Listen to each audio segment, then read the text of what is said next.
today to talk about how to how to make sure that all of you as public interest lawyers can access public service loan forgiveness. There are few better examples of how the legal system is stacked in favor of big money power than the way the legal system handles debt and student debt in particular. As we all know, it is almost impossible to get out of student debt. It is almost impossible for many people go into default and suffer truly crippling financial consequences because of the crippling debt that we impose on people to get an education. And so for us, we're really excited to have you here to talk about how we can make sure that you can get out of your student debt and represent your clients and be part of the process of unbreaking the legal system with us. So I'm really thrilled to have you all here and to be introducing Jane Fox. Jane Fox is a fellow at the Student Borrower Protection Center working on issues concerning public service loan forgiveness. She's been a public defender at the Legal Aid Society in New York since 2009, and she's currently serving as union president of the Legal Aid Society's chapter of the Association of Legal Aid Attorneys, UAW Local 2325. And in that role and in her work at SBPC, Jane has helped people cancel a truly astronomical amount of their student debt. And so we could not be luckier to have her here, especially on the eve of the Supreme Court's decision on student loan cancellation, as the Supreme Court threatens to overturn the Biden administration's plan to cancel $10,000 to $20,000 of all of our and other student debt. So as the right wing, we know the right wing courts are threatening our ability to thrive and to have financially secure lives. But in the meantime, we know that we can organize, and we're organizing to make sure that we can take care of each other, take care of our clients, and build a legal system that works for working people. So I'm really excited to have you all here. I'm really excited to have Jane. I'm just going to quickly run through the agenda for today. Jane's going to give us a quick and dirty training on PSLF, how to get your paperwork in order, how to make sure that you're ready to get your student debt canceled. Then we're going to have a quick conversation about how to get involved in organizing with the People's Parity Project, with Debt Collective, how to participate. And, if you want to help be part of solving this for everybody else, we'd love to have your help. And then we're going to have about 20 to 30 minutes of Q&A. So feel free to drop questions in the chat. We'll make sure that we answer them towards the end. Otherwise, we're excited to have you, take a lot of notes, and please feel free to follow up at the end if you have any questions that you want to ask us individually one-on-one. You also want to let everyone know that this training is being recorded, so please keep that in mind. But if you have anything that you want to ask us one-on-one, feel free to DM me directly, and we will find some time to follow up with you separately. All right, so Jane, I'm passing it over to you. Sure, great. Can everybody hear me okay? All right, so I'm so glad to be here. I love training on PSLF. I just want to, first off, I always say to people, all we tend to hear about PSLF is how it doesn't work, the astronomically high rejection rates, it's a failed program, there's many frustrations, and all of those things are true, but I just want to say that slowly but surely, we have been making improvements to PSLF. It is much better than it used to be. A lot of the rejection rates are tied to the fact that the systems that we have in place today were not in place, when the program started back in 2007. So for people who are starting out on this path now or a couple years into it, it is a totally different landscape. In my union, we have done a lot of training and organizing around PSLF, and to date, we've had over $16.5 million in student debt canceled for our members. So it is absolutely possible. I got PSLF in August of 2020. I know many, many people who have gotten PSLF. So it is absolutely possible. Do not listen to the haters. Okay, but we are still trying to cancel all student debt. But PSLF is a good tool in the meantime, especially if you are a high debt borrower, like all law students and lawyers are, because the cost of law school is just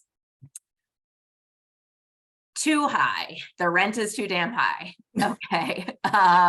So I am going to share my screen, my PowerPoint presentation. I'm going to go through this. I'm not going to be looking at the chat. We're going to get to questions at the end, but if you think of something as we go along, feel free to drop it in there. Okay. Oh, sorry. 1 second.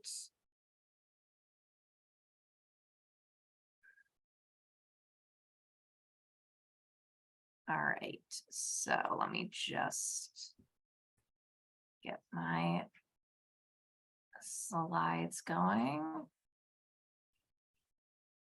Okay, so public service loan forgiveness, it is a complicated program at first, but when you get the hang of the basics, it's actually not that complicated. So I'm going to walk you guys through some of the basics. All right.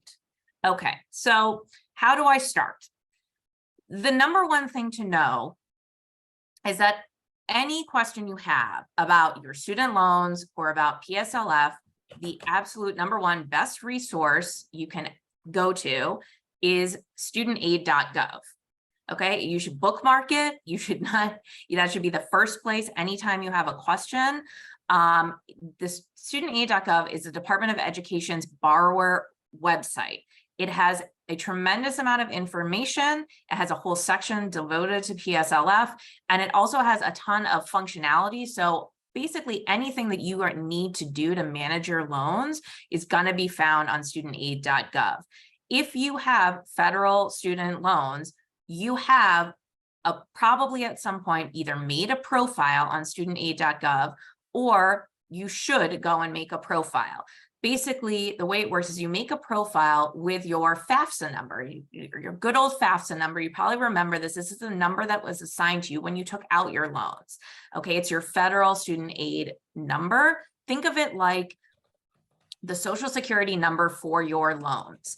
Any educational loan that you have ever taken out that is not a private loan is going to be associated with your FAFSA number. So by logging into your profile on studentaid.gov, it's basically going to pull up every loan you've ever taken out, the history, the type of loan. It has a ton of information there. A lot of the information is replicated on your loan servicer's website. Like there's, it's sort of parallel information there.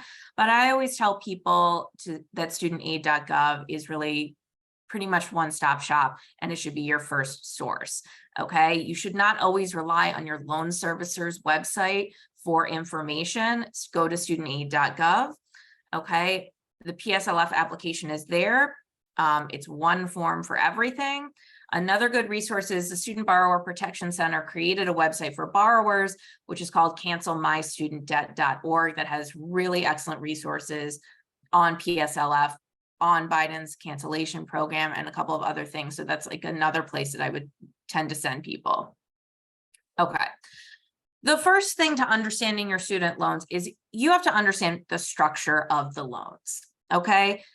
Some lawyers love finance, banking structure, etc. Some lawyers, like everyone else, are just like, I can't even look at the business section of the newspaper, right? But it's important for you to understand the structure. So if you have taken a federal student loan, the government is your lender. The Department of Education is your bank. In fact, the Department of Education, based on its student loan portfolio of like $1.7 trillion, is one of the largest consumer banks in the world.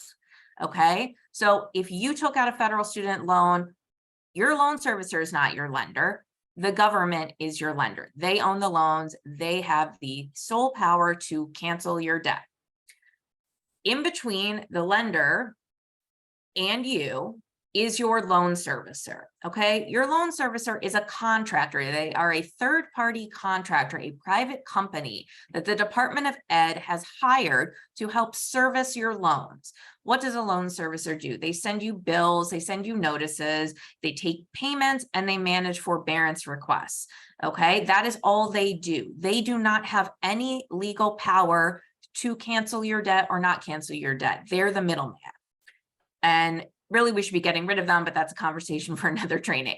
Okay. And then in this relationship, you are the borrower.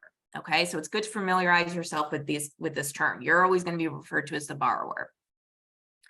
Okay. Loan servicers are not trustworthy. Okay. Why? Because they have a financial investment in servicing your loans, which means that they get paid by the government for each borrower contract that they manage. That means that they want to hold on to their individual contracts for as long as possible, right? They want to keep you in repayment for as long as possible. Why would they want you to access a program that allows you to get your debt canceled after 10 years as opposed to 30 years? Okay, for them, from their perspective, that's a loss of business. And they have a very long, well-documented history of giving false information, misleading information, especially when it comes to things like PSLF, and also a history of steering borrowers who call and say, hey, I've heard about PSLF, help me, instead of giving them the information, steering a borrower into forbearance. Okay, so when you call your loan servicer, you need to understand that relationship, and you need to be extremely skeptical of things that they tell you. They are not to be trusted, and they are not generally not giving you good source of good information. Okay, this is sort of like I'm a public defender, so this is from my point of view.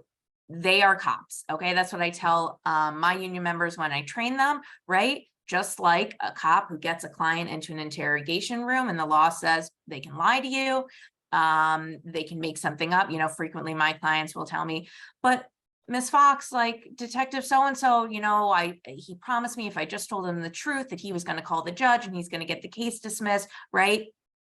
It's a lie. In the same way that your loan servicer is not there to help you get your loans forgiven. Thankfully, because of all of the new online tools available on studentaid.gov, there are very few reasons why you ever will even need to call your loan servicer. Most of the time, you don't have to. Okay, so what are the basic qualifications for PSLF? Okay, you need to be employed by a governmental or nonprofit organization. You need to work full-time, which is at least 30 hours.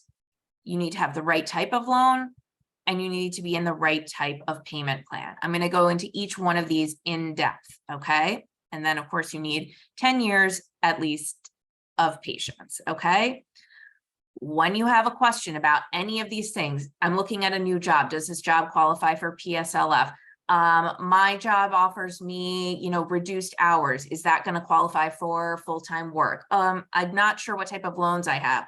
I'm not sure what type of payment plan I'm in. When you have those questions, where are you going to go? You are going to go to studentaid.gov. Another great source of information is the PSLF form itself.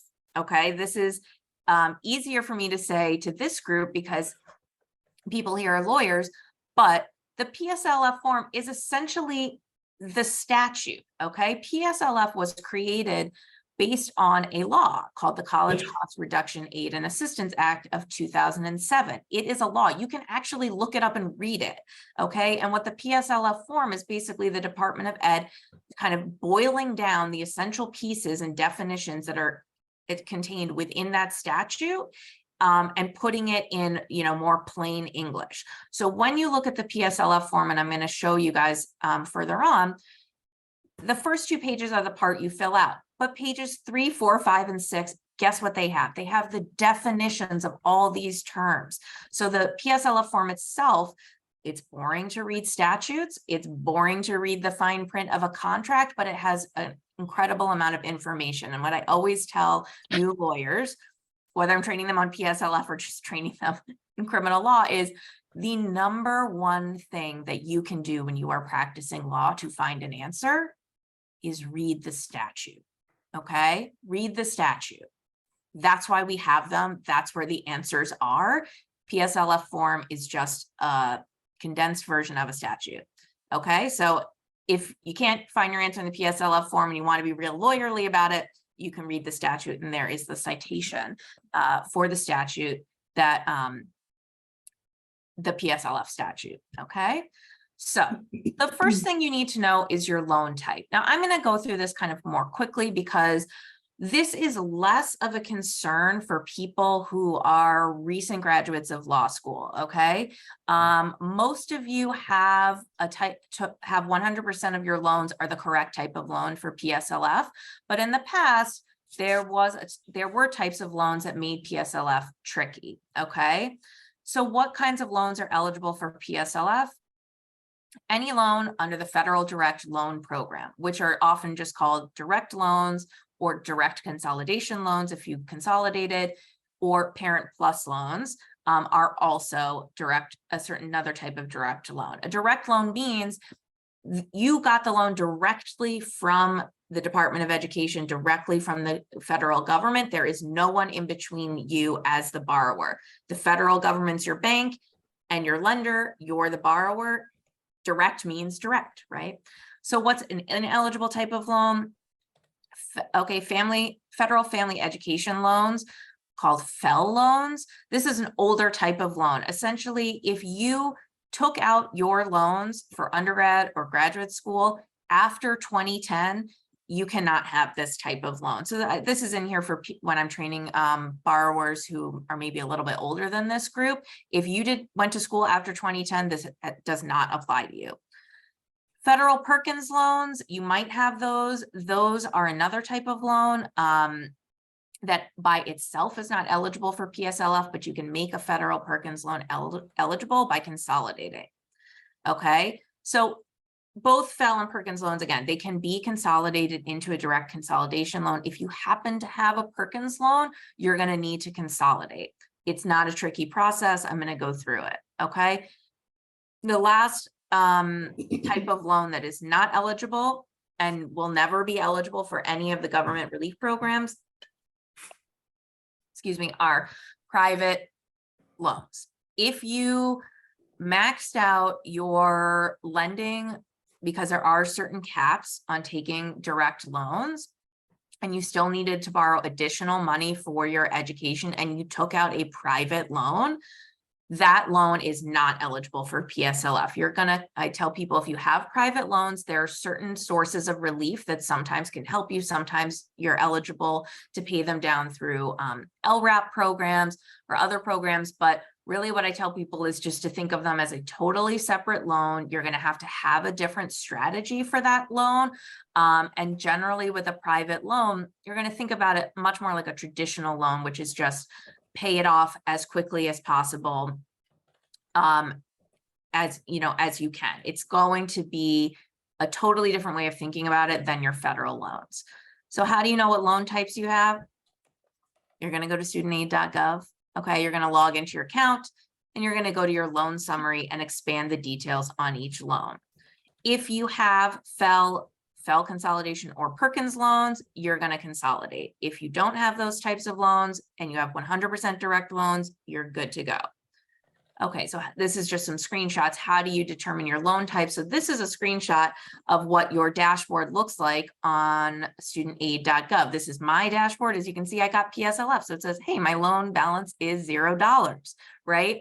But if you look over on the right, there's a navigation bar there, and you can see all these tools are here. There's the loan simulator, which is where you can look at different payment plans.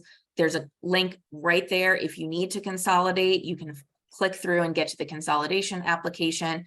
There's the PSLF help tool, which is the tool that is going to help you file your PSLF forms. There's a lot of different information there. Some of this might not be exactly the same because they're constantly updating studentaid.gov, and the screenshot is probably like from last year.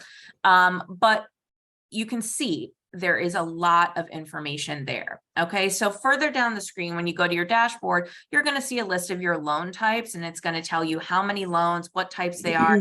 And these little blue arrows here, you're going to click on those and expand the arrows. It's going to tell you what types of loans those are. Okay, and you're going to be looking for the words direct.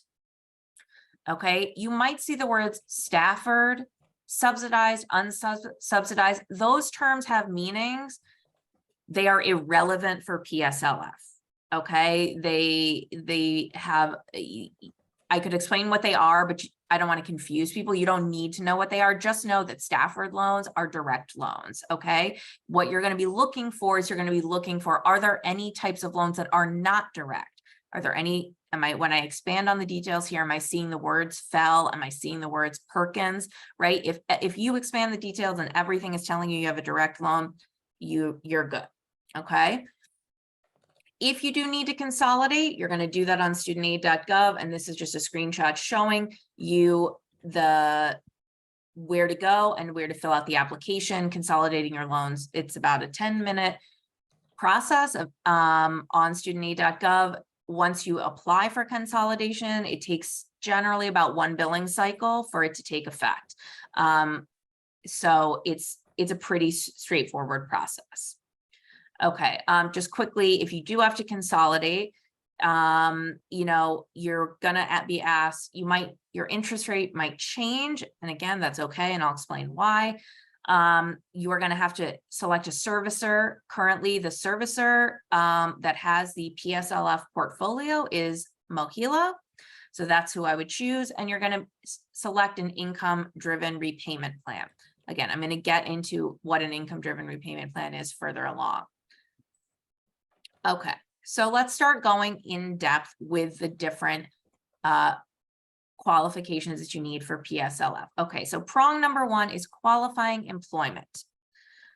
What does it mean to be in qualifying employment? You must be employed full-time by a government agency. So that's a federal government, a state government, a local government, or a tribal government, or you must be employed by a nonprofit organization. Okay. Governmental organizations, basically anything you might think it could be. It also includes Peace Corps service and AmeriCorps service. If you work at a nonprofit, you need to find out, is your employer a 501c3 nonprofit? Almost all nonprofits are. And it's very easy to find out if your employer is 501c3. You literally just Google your employer's name and 501c3 question mark, right? Because nonprofits under 501c3 have to disclose, you know, their financial records, like their tax status, all of it is public record. So it'll come up. Okay, there are other types of nonprofits that are eligible, certain private nonprofit organizations that in order to qualify for PSLF must be providing one of the enumerated services. Okay, and where do you find the list of services? Studentaid.gov, right? Also, the PSLF form has on pages, 3, 4, 5, and 6 will have this question and list like the actual services. Okay, and here's sort of the general list. It's basically emergency management, military service, public safety, law enforcement. As you can see, public interest legal services are included there. Okay, so there's a long list. If this is you, if you work for a private nonprofit, you need to check, what services are they providing. Okay, jobs that don't qualify for PSLF, there are a few. If you are employed by a labor union, okay, and we can talk about how this is messed up. I don't agree with it. I think that if you're employed by a labor union, you should be able to qualify for PSLF, but this is what was written into the statute. Okay, that doesn't mean that you're a member of a labor union. It means, do you work for the union? Are you an employee of the UAW? Are you an employee of the AFT? Are you an employee of the Teamsters? Are you a labor lawyer employed by a labor union? It's not going to qualify for PSLF. Okay, the other big category is partisan political organizations. So if you are a lobbyist, or if you work for an organization, a nonprofit that has dual designation, so they're a 501c3, but they have a 501c4 lobbying designation, which many organizations do, and you are the person who does the lobbying, so your work would be, essentially budgeted or billed under the 501c4 designation, your employer is probably not going to be able to certify that your work qualifies because you're the 501c4 person. Okay, some 501c6 organizations are not eligible. That's a trickier question. That's more of an it depends question. Okay, but again, if you're not sure if your organization qualifies, there are a couple of things you can do. Go to studentaid.gov. Read the definitions, read the statute. You can also submit the PSLF form and select the box that says, I want to find out if my employer is a qualified employer. And they will review their records and review your employer's tax status, and they will give you a determination about whether or not your employer qualifies for PSLF. Or, and this isn't on this slide, you can use the PSLF help tool. And if your employer, when you go into that tool, pops up, like they have a database and it pops up, then you know that somebody else has previously submitted a PSLF form and Ed has previously given the thumbs up that, yep, that organization qualifies. If you use the PSLF help tool and your employer doesn't pop up, that doesn't mean they don't qualify. It just means that maybe no one's ever submitted a form or Ed hasn't made a determination. But again, there are ways to check. A way not to check is to, or a way that I wouldn't recommend checking is calling your loan servicer and asking them, right? Do not do that. Okay, use some of these other tools. All right, the second thing that has to happen in PSLF is that your employment must be full-time. Full-time has a statutory definition, okay? That means you meet your employer's definition of full-time, they sign the form saying, yep, this person's a full-time employee, or you work at least an annual average of 30 hours per week. In determining that average, you do not have to worry about any leave time that is provided by your employer. It's excluded, right? So your employer gives you a certain number of weeks of vacation a year and you take it, doesn't get implicated here.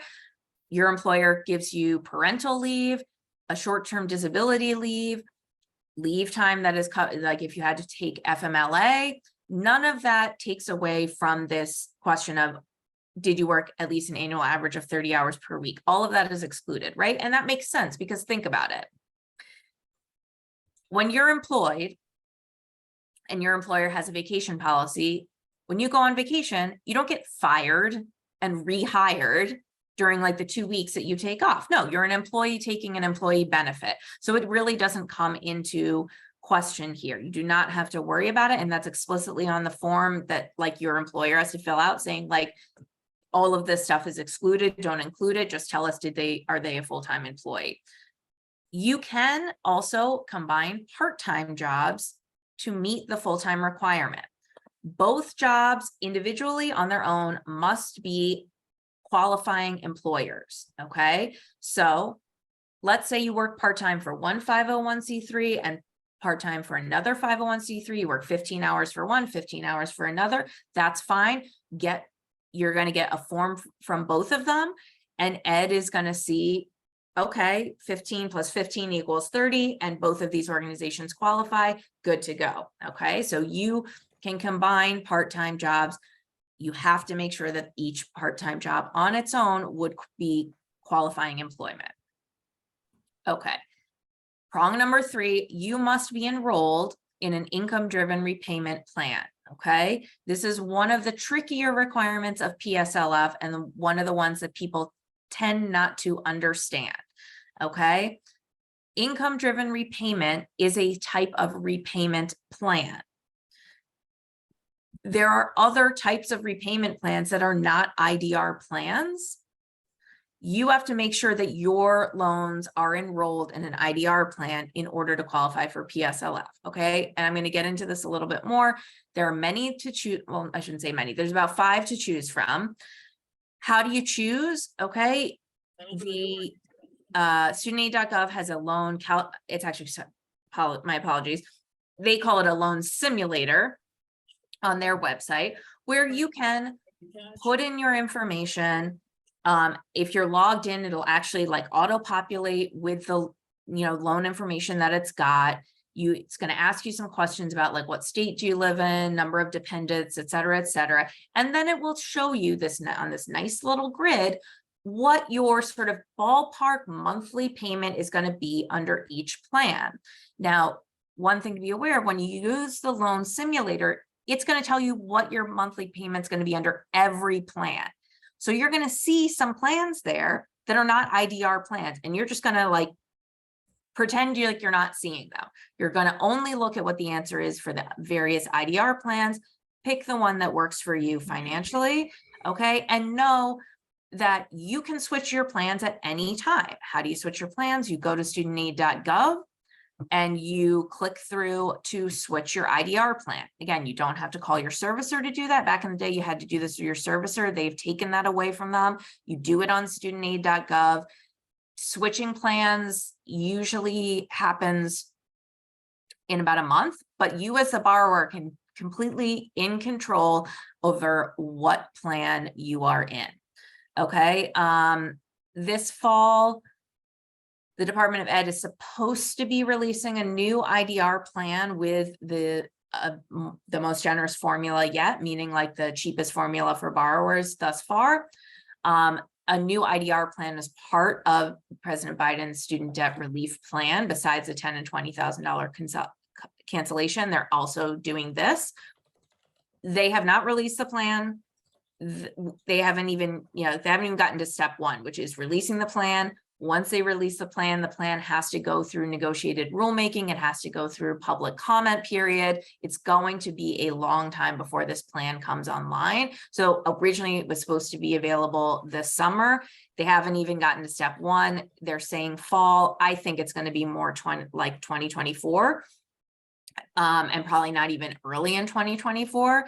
But like I said, just know that this is coming. And as soon as the plan is announced and as soon as borrowers are allowed to enroll in it, you will know exactly how to do it. And it'll be very easy. You can do it within, pretty much a month.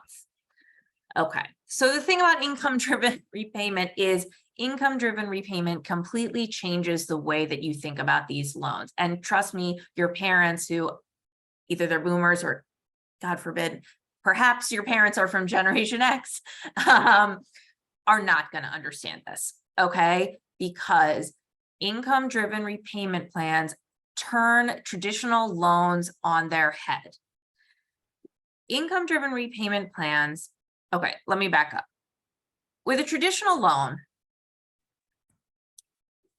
the structure is, okay, how do I figure out my monthly payment for my mortgage, right? It's pretty straightforward. It's going to be the cost of your house divided by the number of months of your mortgage, a 30-year mortgage, however many months that is. I think it's 300, no, something more than 300 months, right? Plus your interest rate, right? Boom. It's a very straightforward calculation. That's how much you pay every month. Every month you pay it, you own more of the house, right? Your debt is paid down, you have more equity. The sooner you pay it off, the closer you get to owning your house, right? Income-driven repayment does not work like that because IDR plans are based on your income, not your debt. This is the most important thing for you to understand today. Your total debt is irrelevant when you're in IDR. You don't care. You could have $100,000 in student debt. You could have $500,000 in student debt. You could have $1 million in student debt. It literally has no basis on what you are going to pay each month. What you pay each month is based on how much money you make.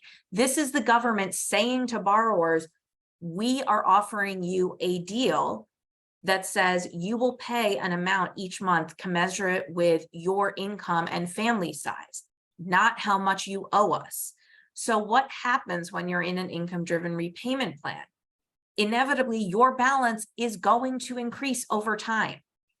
It doesn't matter. It doesn't matter. You are on the path to getting total cancellation. You are getting your loans canceled through PSLF. When I graduated from law school, I had approximately $95,000 in student debt. When I got PSLF, I had over $195,000 in student debt. I did not care. It does not matter. It played no role in how much I paid each month to see, and it didn't stop me from getting PSLF to see my balance go up. I would just laugh because I was taking the government for a ride. I'm like, great, the government has offered me this deal to pay less. I don't think I ever paid down the principal. I barely paid the interest. It didn't matter because I knew I'm just going to send in my 120 payments. I'm going to send in whatever they tell me I'm supposed to send in every month. Do not care that my balance goes up every year. I only care about how close am I to 120 payments. And in the end, they're the ones who are going to cancel it. It's play money. So like your parents are going to give you all this grief about your loan balance going up, or you're going to see friends who are stressing it, and you just need to laugh and be like, who cares? It doesn't matter. Your loans are no longer a debt if you are in IDR. Your loans are a bill. All you care about is, can I pay my monthly bill or not? You do not care how much you owe them because you're not paying the total debt. You were never going to pay it, so it doesn't matter. Okay, so what are the different plans? There's a plan called Payee. I'm going to just go through this quickly because you can read this later. They basically, the difference between the plans is they have different formulas based on your the amount of your discretionary income above the federal poverty line and your family size. Okay. So there's Repayee, there's income-based repayment, and ICR. ICR is the oldest plan. It's the worst plan. IBR was a little bit better. Payee came along. Most people Repayee tends to be the most generous for them. There are some small differences between the plans, but that tends to be where most people shake out. Again, you're going to use the loan simulator to look at it. Some of the differences between the plans have to do with your family size. Are you married? Does your spouse have their own debt or not? Okay. What are plans that don't qualify? Standard repayment, graduated repayment, extended repayment, and alternative repayment. Okay. Some of these have asterisks next to them because there are certain situations in which they qualify. And I don't want to get into it. Stick to an IDR plan. Okay. But remember, when you go into the loan simulator, if one of these plans looks cheaper, you have to ignore it, because paying even one month under any of these plans, if you're meeting all the other requirements of PSLF, you basically lit your money on fire because you haven't earned a qualifying payment and you've sent them money. So even if it looks cheaper, you are going to ignore. How do you apply for an IDR plan? Again, I've covered this. Okay, so you are going to do that on studentaid.gov. What are the requirements of being an income-driven repayment? Once a year, you are going to be asked to certify your income to stay in your IDR plan. Okay, this is not happening right now because loans are paused, but when repayment restarts in a normal year, this is how things go. You're paying your loans, you're going to have an annual certification date. Mine used to be in March. So 60 days before the annual certification date, I'd get an email from my servicer saying, hey, you're going to need to recertify in March. And maybe they'd send me another reminder, like they have to notify you of the upcoming date. You are also going to put that date in your calendar. Okay. Recertifying in this day and age takes 5 minutes at most, because everything is going to be electronic and it's going to be on studentaid.gov. Back in the day, you used to have to call your servicer. You used to have to fax them paperwork. It was really annoying. You do not have to do any of that.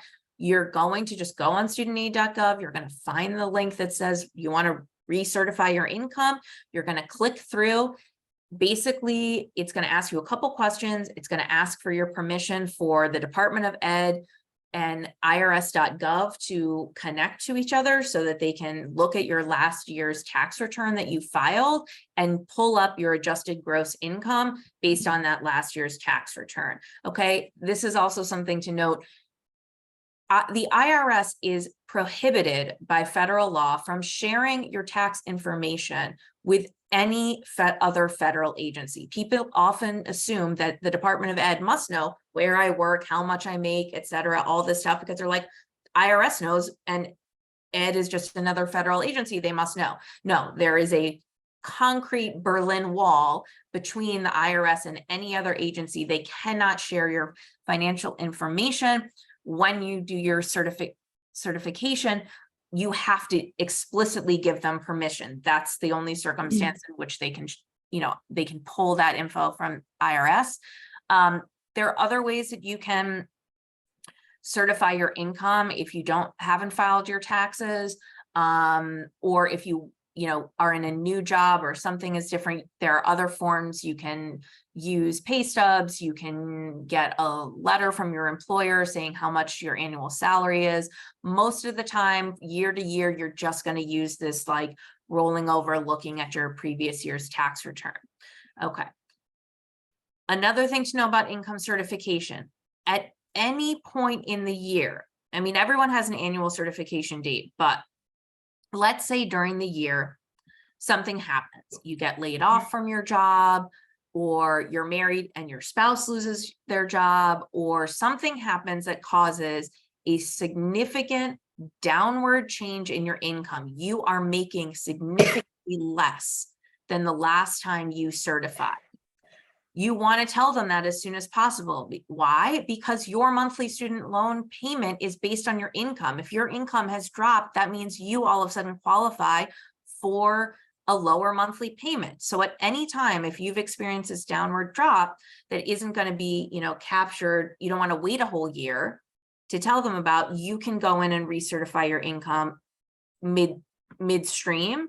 Again, most likely you're going to use one of those other forms of certification to show them the change in the income. So, you can say that I think there's a question that asks you if you are like on unemployment or like lost your source of income, or if you're just at a lower income, like because you changed jobs, took a lower salary, or, there will be options that will allow you to submit other forms of documentation to show like what your income is and how it has changed. One other reason to recertify your income outside of the like annual date is if your family size is changing. Okay. Again, because income driven repayment is tied to your adjusted gross income, if you add dependents in a tax year, your adjusted gross income goes down. So let's say you are pregnant, or your partner is having a child, or you're adding a dependent in another way, you're adopting a child. I don't know exactly what the situation would be is if you were taking on a foster care placement, but you could definitely look into that. But again, let's say you add somebody as a dependent, you're having a child, you're adopting a child, you're adding a disabled or elderly family member as a dependent, meaning your family size is increasing. There's an option to go in and recertify your income and adjust family size. When your family size grows, but your income stays the same, inevitably, your adjusted gross income goes down. That's good. Anytime your AGI goes down, that means your monthly loan payment goes down. So if that is happening, you can do that. You do not have to wait for the child to be born. You do not have to wait for the adoption to be finalized, as long as it's going to happen in that tax year. So let's say it's March, you're pregnant, you're going to give birth in July. It's all going to be in the same calendar year, in the same tax year. You can go in and, change your family size. If it's not going to happen until the next tax year, you can't do it. You have to wait. But again, just think of it as, am I adding a dependent in this year, in this tax year? If that's true, go ahead and change it. Take advantage of it as soon as possible. Okay, this is just a screenshot. This is kind of what it looks like. So you see there's a section on studentaid.gov, which gives you all of these options: recertify your plan, recalculate my monthly payment, or switch your plan. Okay, they're all extremely straightforward, pretty good functionality on the website. Okay, so again, what's a qualifying payment for purposes of PSLF? It is a qualifying payment that hits all of these 4 prongs simultaneously. Okay, it is a payment made in a qualifying repayment plan, an IDR plan, a payment made for the full amount, a payment made no later than the full amount on the due date, or within 15 days of the due date. They give you a little grace, while you are employed full-time by a qualifying employer. Each of your 120 payments has to meet these 4 criteria. If any one of these 4 is missing, that month doesn't count. Okay, so a lot of these, you know, you don't even really have to worry about because it's just like you just keep it rolling. Okay, and we're going to get to that further on. Some payment issues. Okay, if you made payments while you were in school, or that post-graduation 6-month grace period, or you were in deferment or forbearance, they are not going to qualify. Even if you were in qualifying employment while you were in forbearance, it's not going to qualify. Why? Because they have to take a payment. When you're in in-school status, they're not taking a payment. When you're in a grace period, they're not taking a payment. When you're in deferment or forbearance, they are not taking payments from you. You are not in repayment status on your loans. You're in grace status, deferment status, forbearance status, in-school status. Okay, they're not actually taking a payment. If you send in a payment and you're in that status, again, you've lit your money on fire and there was no reason to do that. So that is something to remember. It's about being in repayment status. Okay, the CARES Act payment pause, the CARES Act forbearance, you know, I hate that they call it forbearance. It's not forbearance, but the CARES Act payment pause, every single month of the CARES Act pause can count for PSLF purposes, even though they didn't take an actual payment from you. Why? Because the CARES Act explicitly said that if you are in qualifying employment, okay, for PSLF purposes, a month of the CARES Act pause payment will be counted in consideration for PSLF. Okay, what does that mean? It means that basically they pause payments and they are going to treat those months as though you made a payment and remained in repayment status.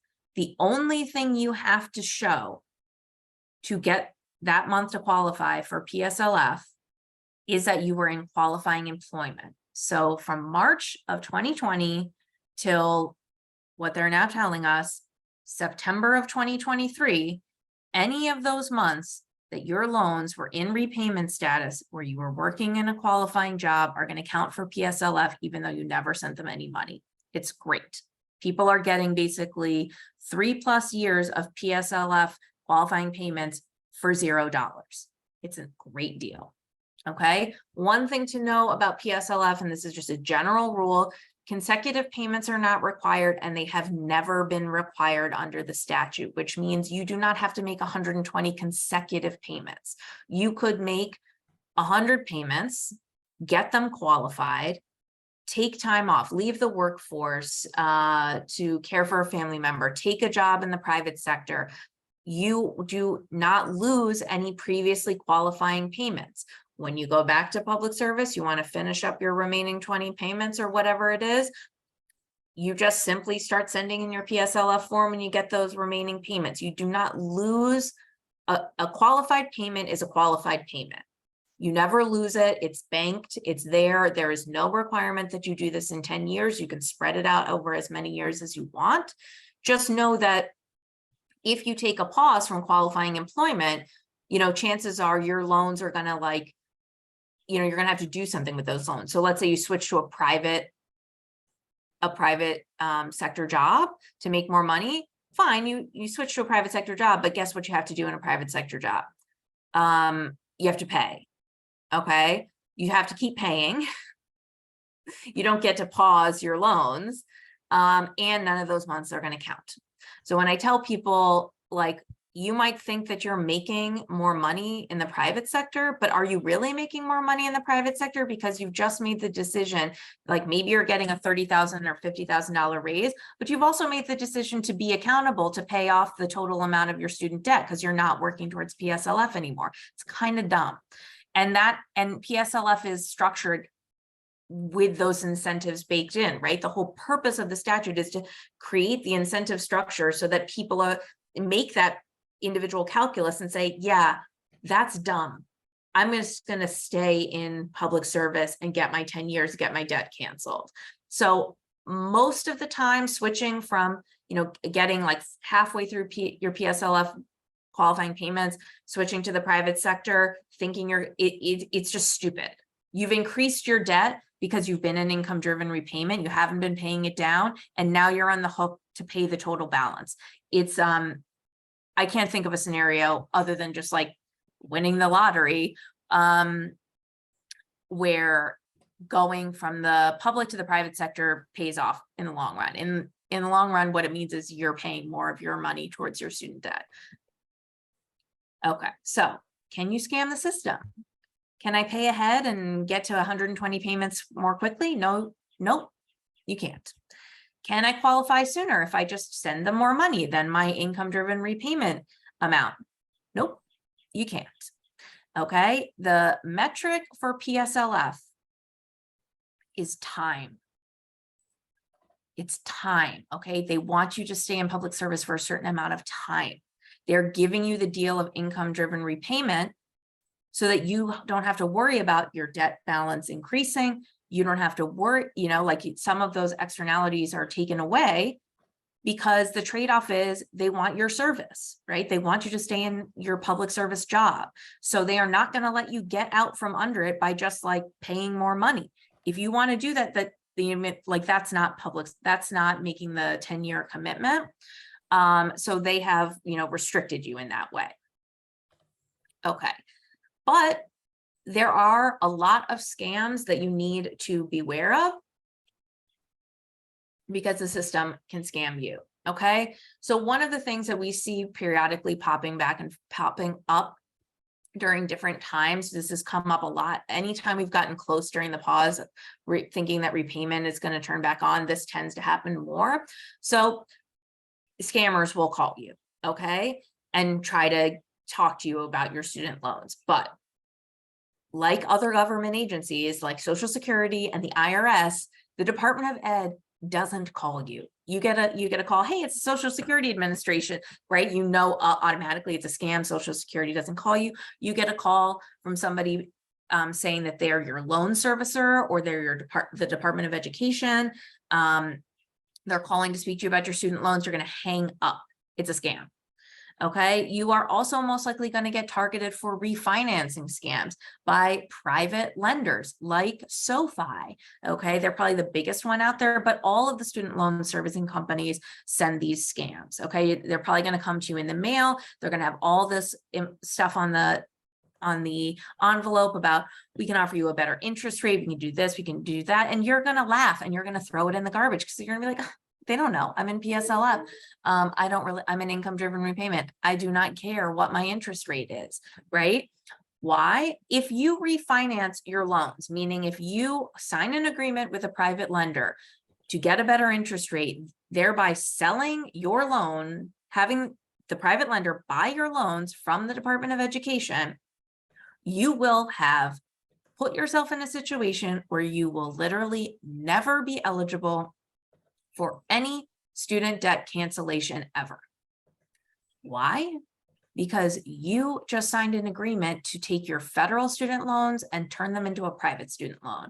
And there is no political universe where any administration is going to authorize the federal government to buy the private student loan portfolio from private lenders to change them back into federal loans that they own.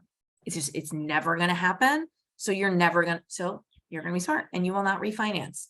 Tell your friends, do not refinance. It's a scam. Okay. How do you get started? Wow. I think I need to go a little bit quicker. Okay. So you're going to identify your loan type. You are going to apply for IDR. You're going to submit your PSLF or your employment certification form. Okay. This is Mohella's address. And once you sign up send in that first PSLF form, your loans are going to be transferred to Mohella. Okay. Which is the servicer for PSLF. What are some best practices year to year? How do you manage this year to year? Okay. You are going to set an annual calendar reminder to submit your PSLF form. Why are you going to submit a PSLF form every year? Because it's just going to help you build up that bank of qualifying payments. Okay. It's best practice. Is it required? No, it is not required. But trust me, you don't want to go back and get 10 years worth of these forms. Do it once a year, or anytime you leave a job. Before you pack up your desk, you're going to walk down to the HR department, you're going to get them to sign the PSLF form, or you're going to do it electronically. Okay, so just set an annual calendar reminder to do a couple things. Submit your PSLF form. It doesn't matter when, you pick any date. You also want to set an annual calendar reminder to download your payment history. Why? Because the Department of Education can change your loan servicer at any time. They can decide, this contractor has your portfolio, we're moving you from Mohila to Nelnet, okay? And what happens is, a lot of times, because servicers are terrible, in that transfer, they often lose payment histories. And that hurts you if you're trying to go back and document your payment history. So I just tell people, as an insurance policy, once a year, download your payment history from your loan servicer website. It takes 2 seconds, okay? When you get a date for your income certification for IDR, you're going to set a calendar reminder for that too. This is the PSLF form. Okay, this is the first page. You're going to submit that annually to get an updated count of qualifying payments. You fill out this top part. You're going to have to know your employer's federal identification number, which is easy. It's on your W-2, or you can Google it. Okay, PSLF forms are filled out by the HR department. Okay, ignore this PSLF@legalaid.org. That's my organization. We, through a union grievance, convinced our employer to create a dedicated email in HR where people could just send their forms to get them signed. Okay. We also convinced Legal Aid to, instead of having each individual employee try to get this form signed once a year, they are going to give every single person in the organization a filled out signed form that is up to date. Just like they give you your W-2, they're going to give you your PSLF form. Take the administrative burden off the individual, put it on the HR department. It's going to be fantastic. Okay. 1 PSLF form per qualifying employer. If you have more than 1 qualifying employer, more than 1 form. If you look at the form, you don't need multiple forms for multiple years. You can see the questions yourself. It's on page 2. The employer writes your start date at the job, your end date at the job, or checks off a box, still employed as of the date of this form. Okay, you can use the PSLF help tool on studentaid.gov, or you can print the forms and complete them manually and send them in the old-fashioned way. Okay, this stuff, the PSLF form can be buggy. Some of this stuff doesn't apply anymore. They were having issues on studentaid.gov during, earlier on in the CARES Act. It seems to have worked out most of that. Okay, where to send the form is on the form on page 4.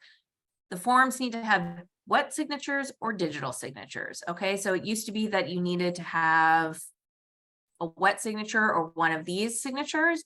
Just in the past 2 or 3 months, Ed has finally built in the functionality for digital signatures. This is great. This is going to make it even easier. Okay, digital signatures now accepted. So when you use the PSLF help tool to fill out your form, you are going to get to a point on the form where you get to apply your digital signature, and then it's going to prompt you to put in your employer's signature, and you are going to have to put the email address of whoever it is at your organization signs the form. So that could be somebody in HR, it could be your direct supervisor, it could be the executive director. It's basically somebody in your organization who has access to your employment records and is authorized to certify your employment. So just find out who it is, find out what email address they want you to sign. Once you fill it out, as you can see at the bottom, the person who's monitoring that email address is going to get an email from DocuSign on behalf of Ed, asking them to digitally sign. And once they digitally sign and send it back, it will be sent along to your loan servicer for processing. Okay, it's great. Checking the number of payments. So one thing to remember when you send in your PSLF form is that your PSLF form qualifying payment count is tied to the date when you submit the form. That means that there's always going to be a lag between the number of qualifying payments you see when you log into your servicer's website or studentaid.gov and the actual present time. Why? Okay, let's go through an example. You're hired in September 2022. You submit a PSLF form in September 2023. You receive an updated count in November 2023, and it lists 12 qualifying PSLF payments. That makes no sense. I've got to call them. They're totally wrong. I've been here at my job for 14 months and they must have messed up. No. They certified the number of months on the form, not when your count updated, okay? There's an administrative process. It takes them a month or two to certify the form. They certify the number of months based on the date of the form. The date on the form was September 2023. It's simple math. Save a copy or write down in some way like when you submitted so that you know, so that you can go back and check the number of months and not drive yourself crazy or spend hours on the phone with your loan servicer trying to correct a problem that is actually not an error. Okay, or just remember there's going to be this lag. All right, on-time payments. How do I make sure my payments are on time?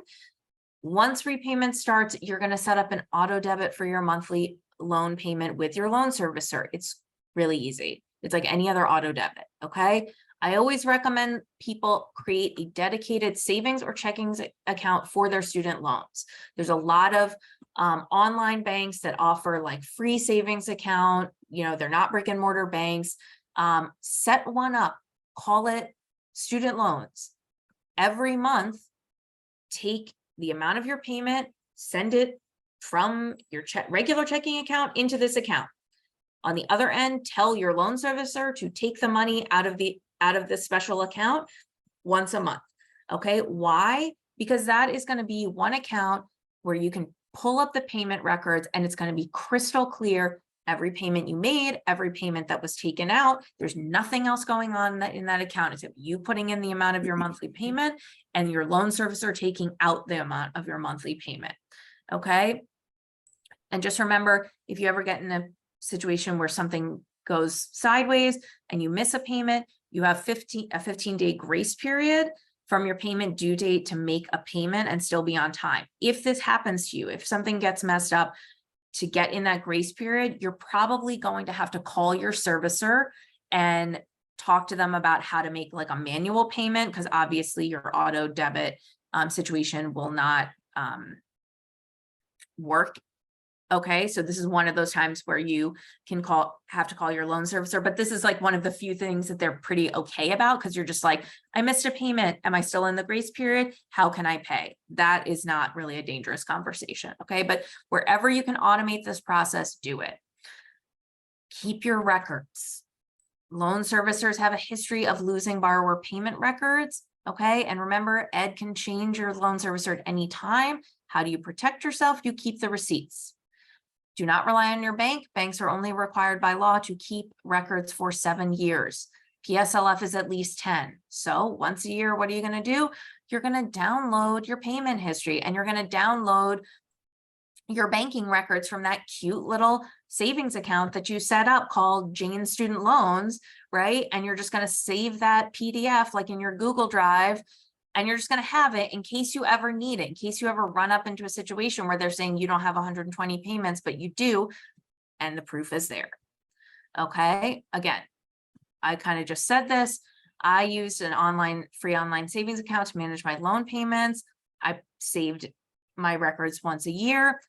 I didn't need them. Okay, I didn't need them, but I was happy that I had them. And some people do end up needing them. There is now an appeals process for PSLF. So if you ever run into an issue, you're going to use that appeals process and you're going to have the documentation to provide if you've saved your records. Okay. How to keep your monthly payments low over time. Okay. Remember, your IDR monthly payment is tied to your adjusted gross income. So anything you do to lower your AGI is going to lower your monthly payment. So these are long-term strategies. Take a full tax year to really take effect. Okay, so you're going to use your employee benefits that lower your AGI. That means a flexible spending account, a dependent care flexible spending account. Use them. It's tax deferred money. It will lower your AGI. If you have a 403B or a 401k, the yearly contributions to your retirement plan will lower your AGI. If you work in an organization that offers pre-tax commuter benefits, like in New York, many nonprofit employers offer people transit checks or the ability to use pre-tax dollars to pay for their Metro cards or Metro North or Long Island Railroad or parking. Use that. Again, you're using pre-tax dollars. It's lowering your AGI. Some 529 plans have that option. 529 plans are like college savings plans for your children, and also changing your family size. Okay.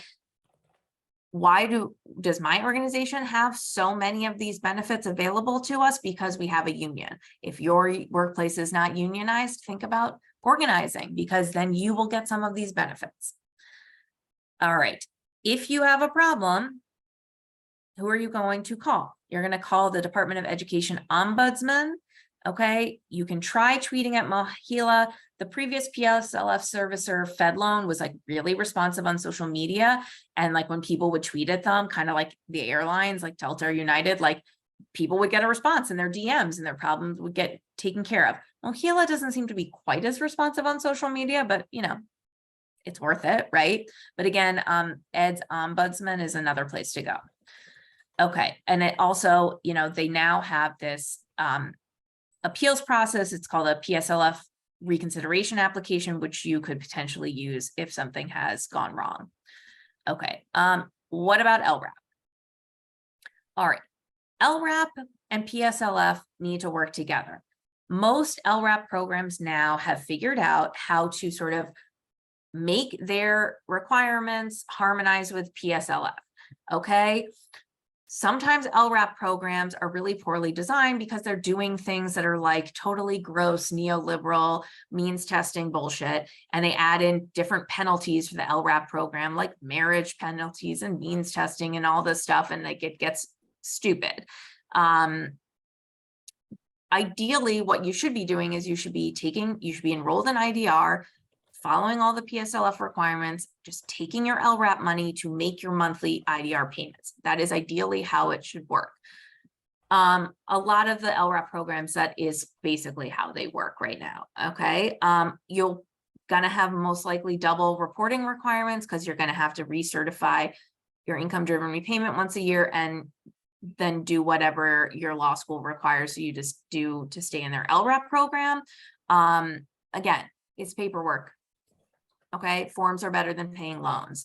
You need to read your LRAP agreement and you need to understand it, and you need to make sure it works with hitting the 4 prongs necessary for PSLF no matter what. Okay, remember PSLF is your default. LRAP is chocolate sauce on top. All right, so I sort of covered this. This is coming in 2024. This is for people who've been in repayment a long time. This is an income-driven repayment adjustment, which is basically going to allow a lot of people to fix previously ineligible payments. The only thing you need to really know about this is just make sure that your PSLF forms are up to date. So if this is you or you have any months that are going to be covered by this, they can apply them towards PSLF. Okay. And at the end, just another plug for this. Okay, so this is PSLF is part of this, but the movement to cancel student debt is much bigger, and it needs people, it needs support, and student debtors are the people who are going to make cancellation happen. They're the ones who have gotten us thus far. The organization I would recommend people join if they want to get involved is Debt Collective. Okay, you can find them on socials at Strike Debt or their website, debtcollective.org. Join their debtors union. They are awesome and radical, and they're going to get this done. Okay. And then in the end, when you get to PSLF, you are going to be living the debt-free life that you deserve. Okay. All right. I'm going to stop sharing my screen. Sorry, I'm a little over time. I see there's questions in the chat, so I don't know what we want to do next. If we want to move to questions in the chat. Thank you so much. So, oops, I'm having trouble with my video. So Sejal had to go to a work meeting. So Yeah. I'm Jenny. I'm taking over hosting. I think according to our agenda, I'm supposed to kick it to Michael and Raisa to talk a little bit about PPP, and then we'll go and address the questions in the chat. Sure. Thank you so much, Jane. Sure. Thank you, Jane, for empowering us by sharing your expertise today. And thanks to Sejal, Jenny, Steve, and everyone at PPP for hosting this important event. We'll be super quick. My name is Michael. I'm a member of People's Parity's DC Lawyers chapter. Here at People's Parity, our mission is to unrig the law. So Raisa and I want to take a moment to talk about how the student debt crisis highlights just how rigged the law is and the importance of federal court reform in particular for unrigging it. As you all undoubtedly know, sometime in the next couple of weeks, the Supreme Court is going to decide 2 cases about the legality of the Biden administration's student debt cancellation plan. And as you probably also know, one way or another, this court is going to block it. What needs to be underscored today is that a decision to enjoin student debt relief would be remarkably lawless and reactionary, even for the Roberts Court. For one thing, none of the parties who brought these suits have standing. The individual plaintiffs who brought Department of Education v. Brown say they have standing because the plan wouldn't give them as much debt relief as they deserve. Their proposed remedy is for no one to get any relief at all, and denying anyone relief hardly helps the plaintiffs get more relief. Similarly, the states who brought Biden v. Nebraska say they have standing because student debt relief could reduce the fees collected by MOHELA, the student loan servicer we heard such lovely things about today. But as the Roberts Court likes to remind us, corporations are people in their own right, and MOHELA had the power to bring this case if it wanted to. It didn't. In sum, the Supreme Court shouldn't even be hearing these student loan cases, let alone preparing to prevent cancellation. For another thing, the text of the statute plainly authorizes cancellation. The HEROES Act empowers the Education Secretary to waive or modify the terms of federal student loans. 2 consecutive presidents declared that the COVID-19 pandemic constituted a national emergency, the predicate for cancellation. And Secretary Cardona deemed it necessary to waive millions of borrowers' obligations to repay up to $20,000 of our debt in order to avoid a spike in defaults when repayment and interest restart this year. As even one of the right-wing justices conceded at oral argument, quote, waive is an extremely broad word. We should just read it as written. Despite the refrain that we're all textualists now, of course, the Roberts Court is not going to read the text as written. Instead, the right-wing supermajority seems poised to invoke the major questions doctrine, a judicially invented prohibition on any action the court deems politically or economically significant in the absence of an exceptionally clear statute. We're all textualists now, except when the right doesn't like themselves. Finally, the right-wing supermajority is barely trying to hide that it is deciding these cases on the basis of its unjust and unpopular ideology. At oral argument, for instance, these justices repeatedly focused more on whether student debt relief met their personal standards for fairness rather than on whether it was legal. They're just openly acting like the philosopher kings that they claim that they are not. For us at PPP, the upshot is clear. To take on the student debt crisis, we have to think about reforming the courts. So now I'd like to hand it off to Raisa to talk about our work to do that. Yeah, hi guys, I'm Raisa. I want to talk very briefly about some of the work that we do. As Michael just said, court reform is pretty important to our work. We can't really have a more fair society without tackling the issue of the courts essentially coalescing power and using it for powerful interest groups that don't have the people in mind or creating a more fair society. So we at People's Parity are taking on court reform, and some of that work has already started with the national organization. Injustice is a structural problem, and structural problems demand structural solutions. So some of the things that we've been thinking about, we have now a working group on federal court reform.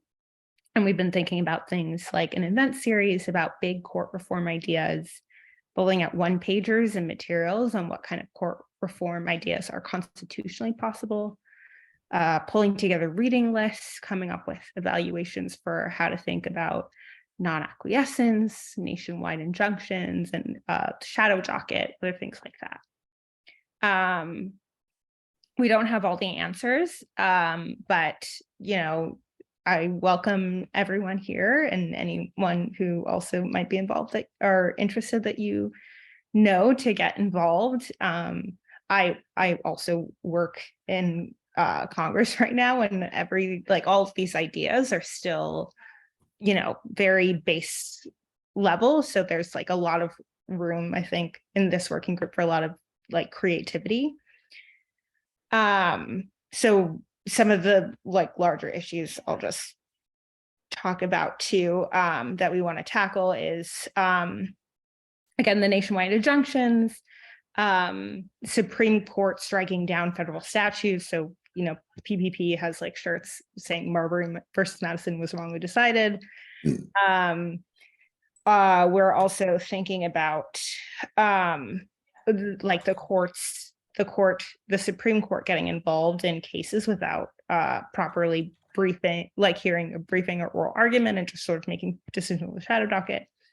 And also just, developing like good law under the Constitution. So these are things that all need to get done. We definitely need people at the table who, who can come and are hungry for it and have all sorts of great ideas. So if you want to get involved in federal court reform advocacy, you can email pppdclawyerschapter@gmail.com, and I'll put that in the chat.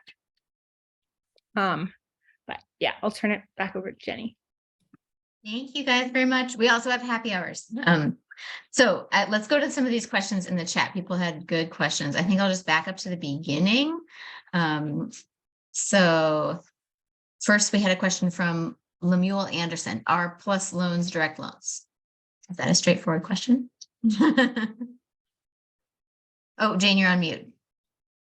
Yes, plus loans are direct. Plus loans are Great, direct okay. loans. Then Hannah, this is back when you were talking about that. If you have direct and direct plus loans, do you need to consolidate to be eligible for PSLF? Great. Stacy asked, what if you have a former employer who refuses to sign the verification form? So on the PSLF form on the front page, there is a box that you can check saying that you are self-certifying the form. So that this is what people use when they have an employer that maybe is like no longer in existence, like it was in the past, the 5 nonprofit folded. You can say I'm self-certifying and filling out the information. What tends to happen with those forms is that it takes a little bit longer, because basically what happens is they send it to the servicer. The servicer is going to take whatever information you provided on the form and attempt to like contact the employer, because sometimes like we've seen this, like the employer is giving the employee or the former employee static, like I'm not filling out the form, but when they get a letter from the Department of Education saying, excuse me, like you didn't sign this employee's form, like you didn't, what is the status of your organization? And so like they get a response. So there is a box it's on the form that allows you to self-certify. Fantastic. Okay, great. Adam asked, I think you might have addressed this. Is there a way for us to get a historical breakdown of all past student loan payments made for all servicers and show whether they're qualifying or not? For example, my loans were with FedLoan before they were transferred to Mohila. I think this is why you're telling people to keep records, but is there a way to work around if you didn't? I mean, you don't need it, I guess is what I would say. So you think there are ways to get it if you want it, but you actually do not need it, okay? Because you, the borrower, are not responsible for providing the records of your payment history to get PSLF. It's the servicer's responsibility to keep the payment records. You as the borrower are responsible for providing annual certification of your income and making the payments. So you don't actually need it. If you want it, there's a couple of things that you can do. You can call your current servicer and your former servicer, and you can request what's called a statement of account, which is an official record of your PSL of your payments, and they should send it to you. You can also I'm just looking at the questions, like if you want to know what payments count for PSLF, send in a form. The form itself is how you answer that question. How many qualifying payments do I have? Sending the form triggers a payment review, okay, where the servicer looks at your payment history and looks at what you've submitted as your employment history and puts those two things together and then sends you a list of, or not even a list, but a count of your qualifying payments. So anytime you want to know how many qualifying payments you have, the mechanism to do that is send in the form. That is all that the form does. The form is simply a request from the borrower saying, here's where I worked. Tell me how many payments are qualifying. Like, that's what the form is. Okay, next question you had answered already. Then Marcus had a question. Will the CARES Act months automatically apply to our account for qualifying months, or do we need to do anything? Yes, you need to tell Ed where you worked during the CARES Act. Okay, this is another thing that you have to remember. And I said this before, but I'll repeat it again. The Department of Education does not know where you worked unless you tell them. They don't know. They don't talk to IRS. They don't see your W-2. They don't know you file taxes every year. You do not assume that Ed knows where you work. The way they know where you work is you send a PSLF form saying, hey, here's where I worked. So the CARES Act month will apply to your account and you will get the qualifying payment accounts as long as you provide documentation that during those months you are in qualifying employment, and you do that by sending in the form. Fantastic. I think the next questions may be related. If you're a recent graduate and you haven't started any payments yet, do the months during the CARES Act still count? In other words, does it only apply if you'd already started repaying? It doesn't count because you weren't paying. If you were in school during the CARES Act, great, but you also weren't paying on your loans. So the CARES Act covers you if you were in repayment and you were working in public service, right? Like if you were a student in school during the CARES Act, one, you weren't making any payments. Two, you also were being a student. You weren't actually working in public service. So you can't get any of those months to count for PSLF. You can only get the months to count if you were in repayment on your loans and you were actually working in public service. Okay, the next question may be like a follow-up on that. How about periods where you're in qualified repayment status, but your payment is zero? Does that count? It does count as long as the $0 payment is like, so I should have covered this. So when you're in income-driven repayment, if your adjusted gross income is low enough, many people, especially when they're starting out in their careers, qualify for a $0 payment. So if you applied for income-driven repayment and the response to your application was your monthly qualifying payment is $0, then that is a payment. Because that is the Department of Education saying you've enrolled in IDR, you've told us what your income is, and we've told you based on our formula that your monthly payment is zero. That counts. $0 count. $0 don't count if you never sign up for income-driven repayment and you just sent them $0, like didn't pay, that doesn't count. If you have been approved for an income-driven repayment, a monthly amount of $0, that counts for purposes of PSLF, again, still with the requirement that you be simultaneously in qualifying employment. Okay. A couple more questions. Circling back to qualifying employers, what if you've been in employment where you split your time between a C3 and a C4? That is a really difficult question, and I can't answer it like in the abstract. I don't know. It depends on what your employer is going to put on the form and how are they going to answer the questions about what kind of work you did and what kind of organization they are. So you can do one of two things. One, you can sit down with whoever in HR signs your forms, like look at the form and say, this is what they're asking, like, based on what I did at the organization, how are you going to fill this out for me? And like, maybe just have a conversation, because maybe there's a way to have that conversation that benefits you. That's what I would suggest. Okay.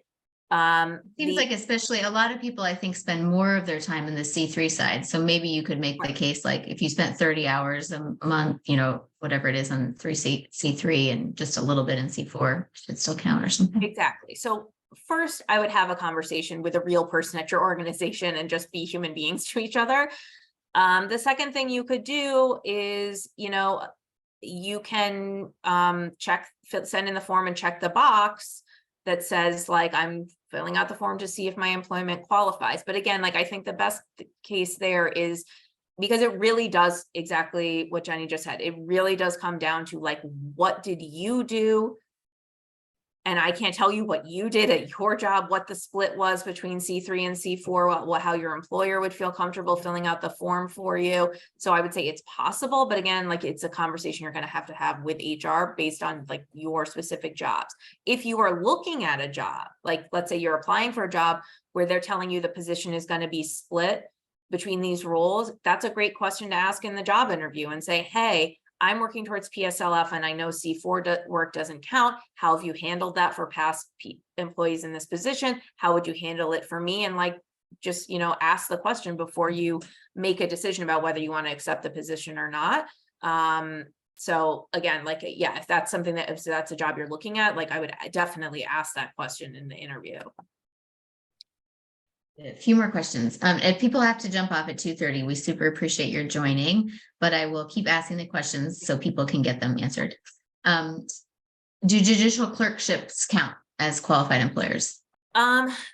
I would say it depends. Again, it just depends on what the relationship of like who counts as your employer. If you have it, and I'm not that familiar with like the employment structure of judicial I clerkships. think you work for the judicial branch of the federal government, so shouldn't Right. that count as federal employment? Yeah, so like, right, if it's in federal court, like, it's probably gonna count. In state, in a state, like, whatever it is, whatever court system it is, if it's a state court or if you're clerking at a tribal court or something like that, again, like, you're asking the question, like, who's my employer?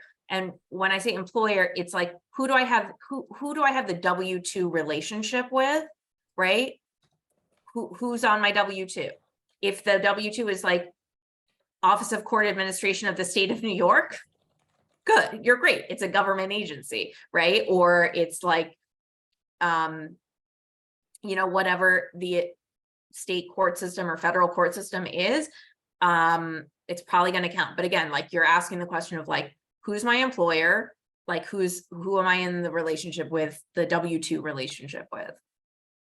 So probably is the answer, Yeah, but it seems like check. probably you're working for the government. Yeah. I don't see an option to calculate my remaining payments on studentaid.gov. Is there a way to get the EDS calculations rather than fighting with Mohila? I'm not sure what you mean by calculate your remaining payments. If you mean determine how many qualifying payments you have left to go in terms of your 120 qualifying payments, again, to get an updated qualifying payment count, the way to do that is to submit your PSLF form, all your PSLF forms. Okay, so let's say you forgot a job that you had 2 or 3 years ago, like, get the form from the past employer, make sure all the everything about your employment history while you've been repaying your loans is documented, send it in, wait for those forms to process, and eventually your qualifying payment will update. But it's slow. Like, be prepared to wait months for them to process those forms. That sucks, but thank you. Okay, Hannah asked, is there a way to edit your IDR application after submitting? I didn't include my employer's email when I submitted, and they said I could go back and add the email, but now the website won't let me add it. I'm not sure. I don't know about the like intricate, I don't work for the Department of Education. I don't know all the intricacies of their like, the back and forth of, I mean, you could submit another one. They shouldn't need your employer's email for your income-driven repayment application. So I'm wondering if what you mean is like using the PSLF help tool. I mean, you can just go and access the tool again, if that's what it is that you're trying to do, or submit another application again. Again, it's like people get really frozen around these things and you're like, it's just paperwork. Like, the Department of Ed is not a law enforcement agency. It's not like DEA agents are going to show up at your door busting down being like, you filled this out wrong, or like you're restricted from PSLF for the rest of your life. Like, it's an administrative clerical error. Like, just try again, I guess, is my best advice. That's helpful. Like, people get totally understandably anxious about submitting things to the Right. government. So like, just sometimes you just have to take a breath and be like, what am I actually doing here? It's like applying for a passport. You're like, I messed up. Okay, they are gonna let me have a passport once I send them the right information. Like I'm never 100% barred from, accessing that. So again, millions of people are filling out these applications. They are used to clerical and administrative errors and just restart. Okay, my son's decided to join me. That's okay. Do months in which we had qualifying employment from half the month count, or do you have to be employed the? Yeah, you have to be employed for the full month because it's that overlap of the payment for the month and the employment for the month have to overlap. Okay, now I have come to caught back up to the present time, like in that scene in Spaceballs. And I see Raisa's email address. If you guys aren't on our email list and you want to email PPP,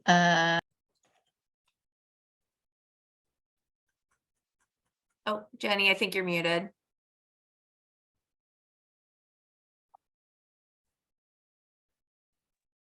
there was a follow-up question to your answer about payments of $0, which is if you were in repayment and your payment is calculated as 0, shouldn't there be a payment history of $0 instead of showing nothing on Mohila? I guess this sounds like this has happened to someone, like you made it. I don't know, actually, if you can take yourself off mute if you want to explain that more. Actually, I'm not sure if you're able to, maybe not. No, So yeah. Oh, Yeah, not go ahead. me. I was like, I don't think I'm muted. Okay. It's unclear whether payments are being counted. I mean, Mohila is a hot mess. So I would say people temper your expectation that the minute you shoot off these forms and do what's required on your end, that is going to be reflected on Mohila's website in a perfect way within 3 to 5 business days. That's not how this works. You send off your forms and then you just don't think about it for months and months. And then eventually it gets fixed because Mohila is a terrible loan servicer and they take way too long to process these forms. So I always ask people when they're asking me these really granular questions of I did this and I did that and it's not showing up on the website. I'll be like, has it been 2 weeks? Has it been 3 weeks? Has it been 6 weeks? I always tell people if that's all it's been, it's not long enough. Eventually it will get fixed. Okay, so I submitted the form in October and have an account and it's been 9 months. And it's unclear whether the payments, and you're saying you don't have a qualifying payment account on Mohila, submit another form. I mean, again, you can't tell if you do. Well, I'm not totally Mohila keeps changing their website. So again, there are many, many loan servicers, right? And Mohila is constantly changing its website. And I don't have my own student debt anymore. So I'm not in there clicking around being this is where this is on Mohila's website. I guess I would just say the thing that you cannot fix with PSLF is if you weren't in the right job. If you're in the right job and you're having this static with your servicer because you send in the forms and they haven't updated, yes, it's frustrating. But just remember, you've done the work, you've worked the months. You will always be able to document that. If it means that you have to send in another form, wait another couple months, you haven't lost anything. Because you can always retroactively qualify a month. As long as you can prove that you were in qualifying employment and in repayment status, it's fine. It doesn't matter if it takes you several times for them to fix it on their end. That's an administrative thing. Remember the first couple slides, Mohila is a paper pusher. Ed is the one with the legal authority to cancel your debt. I wish I didn't have to say this to people. I wish the system worked perfectly, but to reduce your stress, just remember, just be yeah, I worked there. If I have to send in another form, I have to send in another form. It's not, you're not getting some ruling on the fact that your employment that month didn't count. because Mohila had a hard time processing your form. If you understand the rules, if you've read the statute, if you've read studentaid.gov, if you know exactly what kind of employer you're working for, if you know that you made a payment or we're in repayment status, if you know, like I know this backwards and forwards, I'm smarter than they are, and they're just like, we can't figure out how to process your form. The solution is send it in again and know that eventually it will get sorted out. I have one more question that I got as a direct message. If you were previously an IDR before COVID, when should you recertify now that repayments are starting again? You should not recertify until they ask you. Because chances are you make more money than you did in March of 2020. Why would you tell them that you make more money before you have to? So what we anticipate is going to happen when repayment starts is that, like, loan servicers are not, I mean, this has never happened before in the history of banking. Never has a lender had to restart payments on debt for over 40 million people simultaneously. That is what is going to happen when student loan repayments turn back on. It is a disaster waiting to happen. It is part of the reason why we need to cancel debt. It is going to be an administrative shit show of unknown proportions, and people in government do not want to admit this. And the Biden administration doesn't want to admit this. Republicans don't want to admit this. It is going to be an absolute nightmare. So, in addition to restarting repayment, servicers are also going to have to ask people in IDR to recertify their income. They are not going to be able to do all of these things simultaneously for every single borrower. So what most people believe is going to happen is that they are going to restart borrowers and send them bills for their payment amount, like based on their income in March of 2020. And at some point over the course of the year, borrowers, you know, they will like bring people in over the course of the year. They will give you a recertification date and kind of stagger people in because they cannot process these applications simultaneously. That's our best guess about what's going to happen. So when repayment starts, you know, make sure that you are like, that they still have you as being in whatever, if you were previously in income driven repayment, that they haven't like switched you out of that. And we don't believe that that's going to happen. Again, I don't know. No one knows. Like the Department of Education doesn't know this.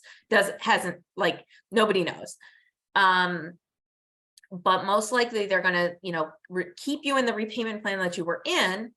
And then at some point they're going to ask you to recertify your income because so much time has passed. Take advantage of the fact that you might be allowed to repay at your March 2020 rate for like a couple of months come fall, maybe even as long as 6 months, who knows? And then just when they ask you for your to recertify your income, then send it in. I would not do this proactively because you might miss out on several months where you get to pay like a much lower payment than you actually qualify for right now. It's like, don't tell them that you make more if you don't have to.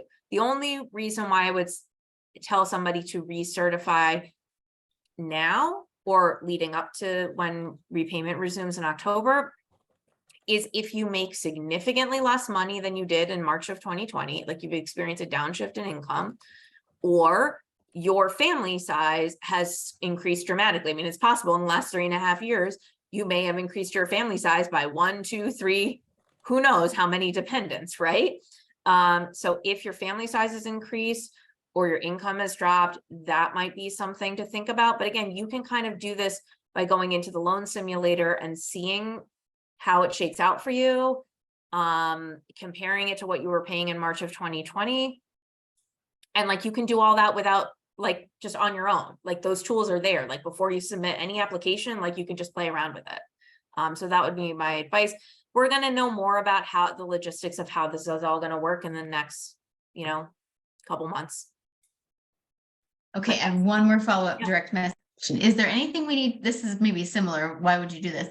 Is there anything we need to do to take ourselves out of the CARES Act forbearance in September, like in order to get them to say we have a payment due? No. So that they can make sure that they're qualifying for PSLF? No, that's not Those- correct. sorry. Oh, sorry, go ahead. Does somebody No, that was okay. clarify? I wasn't sure if somebody was trying to unmute themselves. No, there's Mhm. nothing that you have to do to take yourselves out of the CARES Act forbearance. Like, the government is gonna do that for you by sending you a bill. Okay, I see one last thing in the chat, and then I do have to go because I have a meeting at 3. Oh, yes, Um, sorry, I realize we're keeping you way over. No, Thank you that's so much okay. for answering all these questions. Okay, if one's March 2020 income was 0 because of law school, that means payments will start at 0? Nope. No. If you are coming from law school, if you've never made a payment, then you do need to enroll in income-driven repayment. You need to be in repayment status. So like you need to apply for income-driven repayment.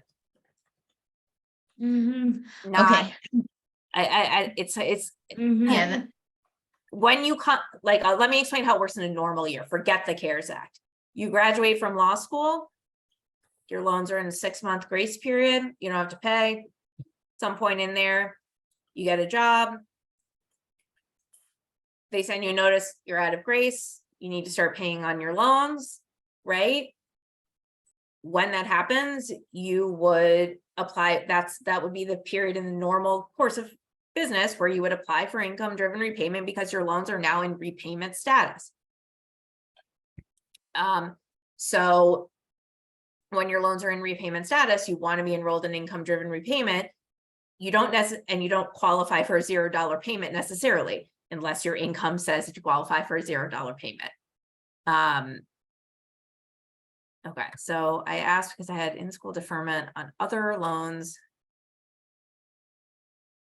Okay, I'm not sure if I'm answering your question. It's just like it's hard in these trainings to answer like really granular individual questions about people's personal situations, which I totally appreciate that people have these questions, but essentially what you're asking me to do is an analysis that on the private market would have a lot of value and also would require me to look at a lot of things and put a lot of time and effort and care into it because it is very unique to you. So I try in these trainings to just avoid this type of question because it's not fair to you or to me to like be put in this position where I'm being asked to give what essentially boils down to financial and legal advice.